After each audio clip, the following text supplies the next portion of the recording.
Well, fall finally showed up and it's starting to rain. So it's time to take the little pizza cutter disc blade tires off and reinstall the all-terrain, wider, taller, a lot better in the mud, fall tires and winter tires. Let's get one off. We'll measure the difference, check out how they go on. We'll go from there. Here's a little bit better look at the tires side by side. You can tell the notable difference.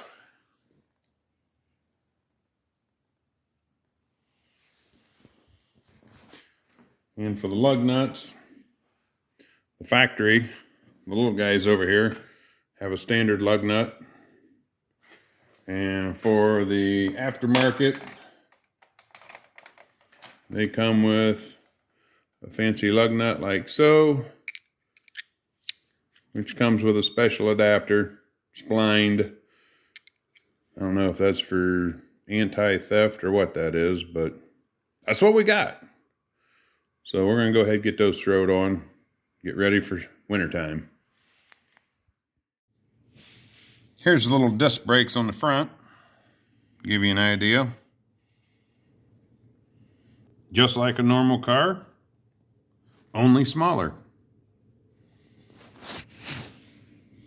Standard caliper.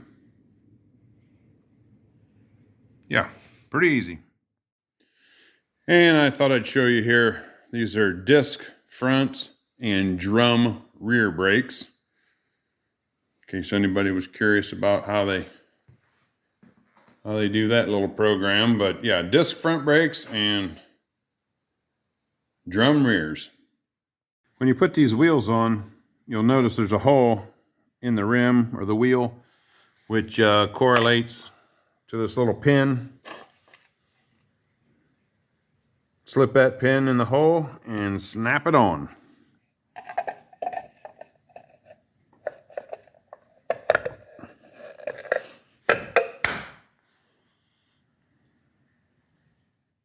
These last two pictures are just a before and after of changing the tires. Thanks for watching, thanks for stopping by, and catch us on the next video.